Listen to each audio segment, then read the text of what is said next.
જૂનાગઢમાં આવેલી ભક્ત કવિ નરસિંહ મહેતા યુનિવર્સિટીના રજિસ્ટ્રાર રમેશચંદ્ર પરમાર દ્વારા જૂનાગઢ તાલુકા પોલીસ સ્ટેશનમાં એક અત્યંત ગંભીર પ્રકારની છેતરપિંડી અને વિશ્વાસઘાતની ફરિયાદ નોંધાવવામાં આવી છે. આ ફરિયાદ ગીર સોમનાથ જિલ્લાના ઉના તાલુકાના ભાચા ગામે આવેલી બી.એમ. નાંદોલા ચેરિટેબલ ટ્રસ્ટ સંચાલિત શ્રીમતી વનિતાબેન બચુભાઈ નાંદોલા બી.એડ. કોલેજના સંચાલકો અને તત્કાલીન પ્રિન્સિપાલ વિરુદ્ધ કરવામાં આવી છે. આરોપીઓએ national council four teacher education NCTE દિલ્હીની માન્યતા ન હોવા છતાં સંસ્થાના ખોટા લેટરપેડ, બનાવટી સહીઓ અને સિક્કાઓનો ઉપયોગ કરી યુનિવર્સિટીને અંધારામાં રાખી વિદ્યાર્થીઓના ભવિષ્ય સાથે ચેડા કર્યા હોવાનું સામે આવ્યું છે. NCTEની માન્યતા ન હોવા છતાં બનાવટી પત્ર પર કોલેજ ચલાવી. તાલુકા પોલીસ સ્ટેશનમાં નોંધાવેલી ફરિયાદ મુજબ આરોપીઓએ વર્ષ 2023માં પોતાની કોલેજ પાસે B.Ed.નો અભ્યાસક્રમ ચલાવવા માટે જરૂરી એવી NCTEની માન્યતા ન હોવા છતાં એક મોટું ષડયંત્ર રચ્યું હતું. તેઓએ NCTEના રિજિયોનલ ડાયરેક્ટર ડોક્ટર મિતુ ભારતીની ખોટી સહી અને સિક્કા કરી એક બનાવટી માન્યતાપત્ર તૈયાર કર્યો હતો. કોલેજ સત્તાધીશોએ યુનિવર્સિટી અને નિર્દોષ વિદ્યાર્થીઓ સાથે મોટો વિશ્વાસઘાત કર્યો. આ પત્રમાં એવો ઉલ્લેખ કરવામાં આવ્યો હતો કે કોલેજને 100 વિદ્યાર્થીઓની પ્રવેશ ક્ષમતા ઇન્ટેક સાથે મંજૂરી મળી છે. આ નકલી દસ્તાવેજને સાચા તરીકે ખપાવી યુનિવર્સિટીમાં રજૂ કરવામાં આવ્યો હતો, જેના આધારે યુનિવર્સિટીની B.Ed. મધ્યસ્થ સમિતિ દ્વારા કોલેજને વિદ્યાર્થીઓની ફાળવણી કરી દેવામાં આવી હતી.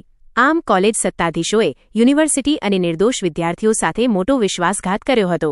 અજાણ્યા શખ્સોની મદદ લઈ NCTEના નામે તપાસને ભટકાવવાનો પ્રયાસ કર્યો. સમગ્ર મામલો ત્યારે પ્રકાશમાં આવ્યો જ્યારે RTI માહિતી અધિકાર એક્ટિવિસ્ટ દ્વારા આ કોલેજની માન્યતા અંગે શંકા વ્યક્ત કરી માહિતી માંગવામાં આવી હતી. તપાસ દરમિયાન જાણવા મળ્યું કે જે લેટરના આધારે કોલેજ ચાલી રહી હતી તે ખરેખર NCTE દ્વારા ક્યારેય ઇસ્યુ કરવામાં આવ્યો જ ન હતો.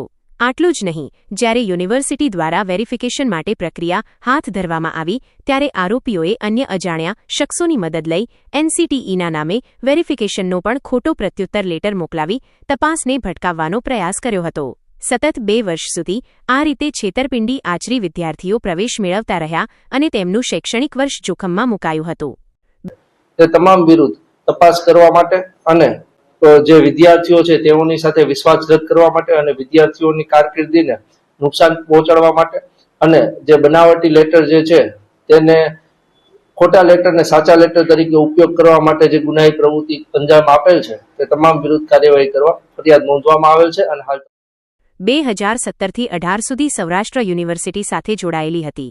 યુનિવર્સિટીના કુલપતિ પ્રતાપસિંહ ચૌહાણે આ બાબતે સ્પષ્ટતા કરતા જણાવ્યું હતું કે આ કોલેજ અગાઉ 2017થી 18 સુધી સૌરાષ્ટ્ર યુનિવર્સિટી સાથે જોડાયેલી હતી અને ત્યારબાદ ભક્ત કવિ નરસિંહ મહેતા યુનિવર્સિટીમાં ટ્રાન્સફર થઈ હતી. વચગાળાના સમયમાં કેટલીક ખામીઓને કારણે કોલેજ બંધ રાખવામાં આવી હતી. કોલેજો પાસે NCTEની કોઈ કાયદેસરની માન્યતા વેબસાઇટ પર ઉપલબ્ધ ન હતી. કુલપતિ તરીકે તેમની નિયુક્તિ જૂન 2025માં થયા બાદ જ્યારે RTI દ્વારા આ ગેરરીતિઓ ધ્યાન પર આવી ત્યારે તેઓએ ભાચાની આ કોલેજ સહિત કુલ 3 કોલેજોની માન્યતા ચકાસવા આદેશ આપ્યા હતા, જેમાં જોવા મળ્યું કે આ કોલેજો પાસે NCTEની કોઈ કાયદેસરની માન્યતા વેબસાઇટ પર ઉપલબ્ધ ન હતી.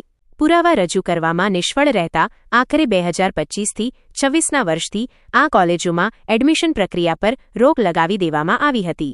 જૂનાગઢના DYSP રવિરાજસિંહ પરમારે આ મામલે જણાવ્યું છે કે યુનિવર્સિટીના રજિસ્ટ્રારની ફરિયાદના આધારે ગુનો નોંધીને તપાસના ચક્રો ગતિમાન કરવામાં આવ્યા છે. પોલીસ હવે એ દિશામાં તપાસ કરી રહી છે કે આ બનાવટી લેટરપેડ અને સહી સિક્કા તૈયાર કરવામાં કોણ કોણ સામેલ હતું. જો યુનિવર્સિટીના કોઈપણ કર્મચારી કે અન્ય વચેટિયાઓની સંડોવણી ખુલશે તો તેમના વિરુદ્ધ પણ કડક હાથે કાર્યવાહી કરવામાં આવશે.